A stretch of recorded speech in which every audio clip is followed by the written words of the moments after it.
ખેડૂત ભાઈઓ, ખાતરના ઉપયોગની આપણી સિઝન શરૂ થાય એમાં પણ ખાસ કરીને આપણી ચોમાસુ સિઝન જ્યારે શરૂ થવાની હોય ત્યારે ચોથો મહિનાથી જ આપણને ખાતરની ખરીદીની તરફ વળવાનું રહેતું હોય છે। પણ આ દિવસો દરમિયાન છેલ્લા ઘણા વર્ષોથી આપણે જોઈએ છીએ કે આપણે ત્યાં પાયાના ખાતરોની મોટા પાયે તંગી હોય છે અને એના પરિણામે આપણે ખૂબ ઘણી બધી જગ્યાએ રખડ્યા પછી આપણી જરૂરિયાતનું ખાતર આપણે મેળવી શકીએ છીએ। હવે આ જે આપણી પરિસ્થિતિ છે એ પરિસ્થિતિમાં બદલાવ લાવવા માટે સરકાર પોતે વધારે સક્રિય થાય અને પોતાની ખાતર વિતરણની નીતિઓમાં મોટા પાયે બદલાવ કરે તો જ આપણી આ સમસ્યાનો ઉકેલ આવી શકે। સાથે સાથે આપણા સ્થાનિક જે કોઈ મંડળીઓના ગોડાઉનો હોય અને મંડળીઓના જે કોઈ વહીવટકર્તાઓ હોય આ લોકોમાંથી કેટલીક મંડળીઓ આપણા સ્થાનિક ખેડૂતો માટે ખાતરનો વ્યવસાય કરવાનું ઘણા સમયથી જે બંધ કરેલું છે એ પણ જો શરૂ થાય તો દરેક ગામડામાં પોતપોતાના ગામની જરૂરિયાત પ્રમાણેનું ખાતર ઉપલબ્ધ થઈ શકે।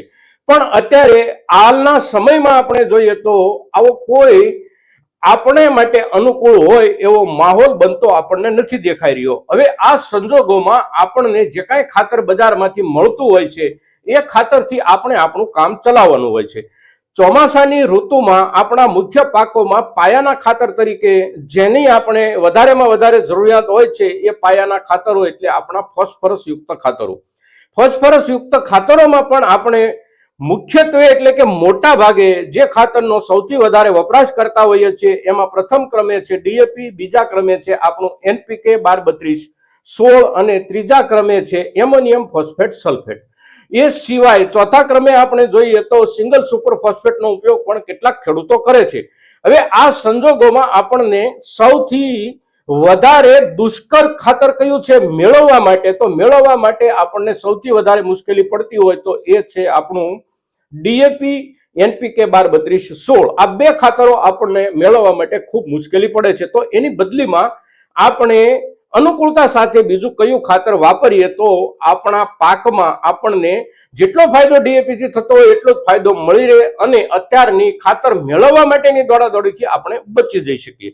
આ મુદ્દો આજે આપણે ચર્ચીએ છીએ અને સાથે સાથે જે ખાતરો આપણે મોટા પ્રમાણમાં વાપરતા હોઈએ અને જેની આપણને લાંબા સમયથી એક ટેવ પડી ગઈ હોય એવા જે ખાતરો છે આપણા એ ખાતરોમાં તાત્વિક ભાર કેટલો આવે છે એટલે કે એની અંદર કન્ટેન્ટ કોમ્બિનેશન કયું છે કયા તત્વનું એને આપણે સમજવાનો પ્રયાસ કરીએ છીએ અને એને માટે આજે આપણે બોર્ડનો ઉપયોગ કરીએ છીએ એટલા માટે કે આપણે દરેક ખાતરની સામે એની અંદર આવતા તત્વોની ટકાવારી પ્રદર્શિત કરી શકીએ। મિત્રો નમસ્કાર ખેડૂત મિત્રો, જય કિસાન, જય ભારત। હવે બોર્ડ પર આપ જોઈ શકો છો નાઇટ્રોજન, ફોસ્ફેટ, પોટેશિયમ, સલ્ફેટ અને કેલ્શિયમ આ પાંચ તત્વો આપણે ઉપર લખ્યા છે। હવે કયા ખાતરમાં આપણને કયું તત્વ કેટલું મળે છે એને આપણે નીચેના ચાર્ટના રૂપમાં સમજી લઈએ તો સૌપ્રથમ આપણે ડીએપી લઈશું।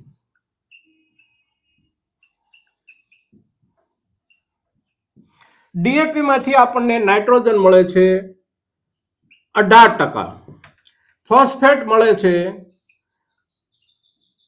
46%, ત્યાર પછી પોટેશિયમ નથી મળતું, સલ્ફેટ નથી મળતું, કેલ્શિયમ પણ આપણને ડીએપી માંથી નથી મળતું।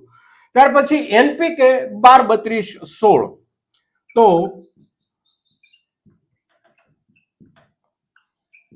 એનપીકે 12-32-16 માંથી આપણને નાઇટ્રોજન મળે છે 12%, ફોસ્ફેટ મળે છે 32%, પોટેશિયમ મળે છે આપણને 16%। ત્યાર પછી ત્રીજા ક્રમે એમોનિયમ ફોસ્ફેટ સલ્ફેટ APS, એમાં ત્રણ તત્વો છે એમોનિયમ ફોસ્ફેટ સલ્ફેટ એટલે કે એપીએસ 20% નાઇટ્રોજન, 20% ફોસ્ફેટ અને 13% સલ્ફેટ।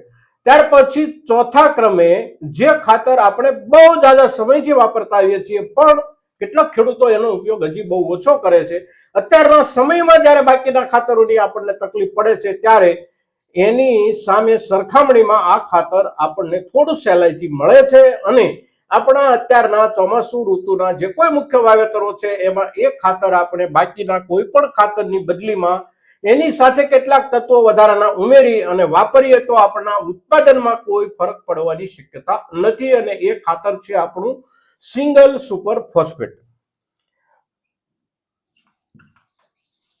સિંગલ સુપર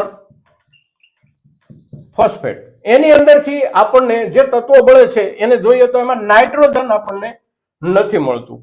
ફોસ્ફેટ આપણને મળે છે એમાંથી 16%. પોટેશિયમ આપણને આ ખાતરમાંથી નથી મળતું. પણ એની સામે મુખ્ય ગૌણ તત્વો એટલે કે 3 મુખ્ય તત્વો પછીના જરૂરિયાતના જે અગત્યના તત્વો છે એ પૈકીના 2 તત્વો સલ્ફેટ આપણને એમાંથી મળશે 11%, અને કેલ્શિયમ આપણને એમાંથી મળશે લગભગ 20% જેટલો. 1% અડધા ટકાનો કંપની પ્રમાણે એમાં ફેરફાર હોય છે, પણ એકંદર 20% આસપાસ એમાંથી આપણને કેલ્શિયમ મળે છે. અને આપણા ચોમાસુ પાકોમાં પછી મુખ્ય પાકોના હિસાબથી આપણે જોઈએ તો મગફળી અને કપાસના પાક માટે આ બંને તત્વો જેટલા ફોસ્ફેટ તત્વની અગત્યતા છે એટલી જ અગત્યતા આ બંને તત્વોની પણ છે. તો દર્શક મિત્રો, આપણે આપણા મુખ્ય પાયાના ખાતરો પૈકીના જે કોઈ ખાતરો આપણે સૌથી વધારે વાપરીએ છીએ એ ખાતરોમાં રહેલા તાત્વિક ભારને આપણે બોર્ડ પર સમજી લીધો. સામાન્ય રૂપમાં આપણે જોઈએ તો ડીએપી આપણો સૌથી પહેલો આગ્રહ હોય છે, બીજા ક્રમે આપણો એનપીકે નો આગ્રહ હોય છે. આ બંને ખાતરો ન મળે તો જ આપણે બીજા કે ત્રીજા ક્રમ પર જતા હોઈએ છીએ. હવે ડીએપી મુશ્કેલી આ વર્ષની સિઝનમાં આપણને અવશ્ય દેખાઈ રહી છે ઉપલબ્ધિની સાથે સાથે એનપીકે 12-32-16 ની ઉપલબ્ધિની પણ એકંદર મુશ્કેલી દેખાઈ રહી છે. એટલે બધા જ ખેડૂતો મેળવી શકશે એવું નથી. તો એની સામે વિકલ્પ તરીકે આપણે સિંગલ સુપર ફોસ્ફેટ તરફ શા માટે ન જઈએ? સ્વાભાવિક રીતે આપણે જોઈએ તો આપણા ચોમાસુ ઋતુના મુખ્ય પાકોમાં મગફળી અને કપાસ આ બંને પાકોને આપણે જોઈએ તો મગફળી સંપૂર્ણપણે આપણો તેલીબિયા પાક છે, અને તેલીબિયા પાક હોવાના હિસાબથી એની જે કોઈ પોષણ જરૂરિયાત છે મુખ્ય તત્વોની એ ફોસ્ફેટની સાથે સાથે ગૌણ મુખ્ય પોષક તત્વો જે આપણે ગણીએ છીએ એ બંને પોષક તત્વોની એને જરૂરિયાત છે. અને એ બંને પોષક તત્વો એટલે કેલ્શિયમ અને સલ્ફેટ. તો કેલ્શિયમ અને સલ્ફેટ આ બંને તત્વો આપણને સિંગલ સુપર ફોસ્ફેટમાંથી મળે છે. સિંગલ સુપર ફોસ્ફેટ આપણે લાવીએ અને પાયામાં આપણે મગફળીના વાવેતર માટે આ ખાતર ઉપયોગ કરવા માંગતા હોઈએ તો એની સાથે આપણે માત્ર એક પોટેશિયમ વિશેષ સ્વરૂપમાં ભેળવવાની જરૂર રહેતી હોય છે. હવે આપણે વિશેષ ભેળવવાની જરૂર રહેતી હોય છે એવું જ્યારે કહીએ છીએ ત્યારે માત્ર સિંગલ સુપર ફોસ્ફેટમાં આ જરૂરિયાત રહેતી હોય છે એવું નથી. જો આપણે ડીએપી વાપરીએ છીએ તો ડીએપીમાં પણ આપણને માત્ર 2 જ તત્વો મળે છે, તો પછી એની અંદર બાકીના વિશેષ તત્વો મોટા પ્રમાણમાં આપણે ઉમેરવાની જરૂર પડતી હોય છે, પણ એ આપણે નથી ઉમેરતા. એટલે ડીએપી નો ઘણી વખત ઉપયોગ કર્યા પછી પણ આપણને એનું પૂરતું પરિણામ નથી મળતું. તો સિંગલ સુપર ફોસ્ફેટ આપણે મગફળીમાં પાયામાં વાપરવા માંગીએ છીએ અને વાપરવું છે, આપણી જરૂરિયાત છે, આપણને એ ખાતર સરળતાથી મળે છે, તો કોઈ પણ પ્રકારની ચિંતા કર્યા વિના આપણા પાકના ઉત્પાદન પર કોઈ નકારાત્મક અસર સિંગલ સુપર ફોસ્ફેટથી નથી થવાની. આપણે જે રૂપમાં ડીએપી વાવી અને જેટલો ઉતારો 1 વીઘા દીઠ આપણે મગફળીનો લઈ શકતા હોઈએ એ જ લેવલ સુધી સિંગલ સુપર ફોસ્ફેટ વાપરવાથી પણ આપણે પહોંચી શકીએ છીએ. સવાલ એ છે કે આપણે ડીએપી 1 વીઘાની અંદર કેટલું વાપરતા હતા એના હિસાબથી ડીએપીમાં આવતા ફોસ્ફરસને ધ્યાનમાં રાખી અને સિંગલ સુપર ફોસ્ફેટની થેલીમાંથી આપણને મળતા ફોસ્ફેટ તત્વનો હિસાબ કરી અને આપણે આપણા વીઘા દીઠ ખાતરનો ઉપયોગ કરવાનો છે. એની સાથે આપણે પોટાશ ભેળવી અને પાયાના ખાતર તરીકે વાપરીએ એટલે આપણી મગફળીના પાકની મોટા ભાગની જરૂરિયાત સંતોષાઈ જાય છે. એટલા માટે કે આપણા મગફળીના પાકને નાઇટ્રોજન તત્વની કોઈ વિશેષ બહારથી આપવાની જરૂરિયાત નથી રહેતી. મગફળીનો પાક પોતાની જરૂરિયાત પ્રમાણે બાકીની બધી અનુકૂળતાઓ જો એને મળી રહે વરસાદ અને વાતાવરણ જેવી, તો પોતાની રીતે જ પોતાનો નાઇટ્રોજન ઉત્પન્ન કરી લેવાની ક્ષમતા ધરાવતો આપણો મગફળીનો છોડ છે. એટલે પાયાના ખાતરમાં આપણે ડીએપી કે એનપીકે 12-32-16 કે જેની અંદરથી નાઇટ્રોજન મળે છે એ ખાતર આપણે ન વાપરીએ અને સિંગલ સુપર ફોસ્ફેટ વાપરીએ તો પણ આપણા મગફળીના પાકના ઉત્પાદનમાં ક્યાંયથી ઘસારો પડવાની શક્યતા નથી. એની સાથે આપણે પોટેશિયમ ઉમેરી અને એનું વાવેતર કરીએ પાયાના ખાતર તરીકે. બીજો પાક આપણો કપાસનો. તો કપાસનો પાક આપણો કોમ્પ્લિકેટેડ એટલે કે ખૂબ સંકુલ પાક છે. અને એની અંદર ઘણા બધા તત્વો રહેલા છે કપાસના પાકની અંદર. એને આપણે એક બાજુથી કપાસિયાના હિસાબથી જોઈએ તો એ તેલીબિયા પાક પણ છે. તો આ હિસાબથી કપાસના છોડની જરૂરિયાત મગફળીના છોડની જરૂરિયાતની લગભગ નજીક છે. કપાસના પાકને વિશેષ જરૂરિયાત જે કાંઈ છે મગફળીની સરખામણીમાં એ છે નાઇટ્રોજનની જરૂરિયાત. તો એની નાઇટ્રોજનની જરૂરિયાતની પૂર્તિ માટે આપણે સિંગલ સુપર ફોસ્ફેટની સાથે એમોનિયમ સલ્ફેટ અથવા તો આપણે યુરિયા મેળવી અને પણ એને વાવી શકીએ છીએ.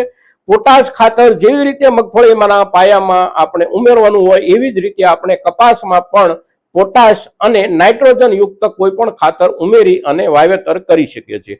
ડીએપી કે એનપીકે ના આગ્રહથી ધીમે ધીમે આપણે છૂટતા જઈશું અને સરકારની જે કનડગતિ છે આપણા સુધી ખાતર પહોંચાડવાની, એનાથી આપણી પરેશાની થોડી થોડી ઓછી થતી રહેશે. આ વર્ષમાં સિઝનમાં અત્યારના દિવસોમાં એનપીકે 12-32-16 બહુ ઓછી જગ્યાએ આવ્યું હોય એવું આપણને જાણવા મળી રહ્યું છે. અને એનું જે કારણ છે એ છે કે સ્થાનિક કક્ષાએ જે કોઈ મંડળીઓ કે તાલુકા સહકારી ખરીદ વેચાણ સંઘો ખાતરનું વિતરણ કરે છે એમને કંપનીઓ તરફથી સાથે જે નેનો યુરિયા, નેનો ડીએપી આવી બધી જે બોટલો ફરજિયાતપણે આપવામાં આવે છે. સંસ્થાઓને ઉપરથી દબાણ છે કે તમે બોટલો લઈ જાઓ સાથે. સંસ્થાઓ નીચે ખેડૂતોને આપે છે તો આપણા ખેડૂતોમાં એક પ્રકારનો રોષ પેદા થાય છે. અને એ જે રોષ પેદા થાય છે એનો જવાબ જ્યારે આ સ્થાનિક સંસ્થાઓએ આપવાનો આવે છે ત્યારે સરકાર પણ છટકી જાય છે અને કંપનીઓ પણ છટકી જાય છે એવું જવાબ આપીને કે અમે કશું સાથે આપતા નથી. પણ હકીકત સ્થિતિ એવી છે કે આપણી સ્થાનિક કામ કરતી જે કોઈ સંસ્થાઓ છે એમને ફરજિયાત આ ડબલાઓ લેવા પડે છે અને મોટા પાયે લેવા પડતા આ ડબલાઓનો કોઈને કોઈ રૂપમાં આપણી સ્થાનિક સંસ્થાઓએ પણ નિકાલ કરવો પડતો હોય છે. અને તેથી આપણા ખેડૂતોના ખભે આ 1 કે 2 ડબલા અવશ્ય આવતા હોય એવી પરિસ્થિતિ છે. પરિણામ સ્વરૂપે આ વર્ષની સિઝનમાં 12-32-16 ખાતર આપણને બહુ ઓછી જગ્યાએ જોવા મળશે. પણ એની બદલીમાં આપણે સિંગલ સુપર ફોસ્ફેટનો વપરાશ કરવાનું શરૂ કરીએ. બીજા ખાતરોની સરખામણીમાં આ ખાતર આપણને થોડું સહેલાઈથી મળી જઈ રહ્યું છે અત્યાર સુધી, આ વર્ષ સુધી. તો આ વર્ષમાં આપણે એના તરફ નજર રાખી અને આપણા ચોમાસુ વાવેતર માટેના પાયાના ખાતરનું પ્રબંધન કરીએ. મિત્રો, આજના દિવસે આપણા પાયાના ખાતરની ખરેખર પુરવઠાની પરિસ્થિતિ અને આપણા પાક પ્રમાણેની જરૂરિયાતને ધ્યાનમાં લઈ અને સંજોગો પ્રમાણે કરવાના થતા બદલાવની જ્યારે ચર્ચા કરીએ છીએ ત્યારે મહત્તમ ખેડૂતો સુધી આપણી આ ચર્ચા પહોંચે એ ખૂબ જરૂરી છે. અને આપ સૌના તરફથી એને માટેના પ્રયાસો થશે એવી આપની પાસેથી અપેક્ષા સાથે જય કિસાન, જય ભારત.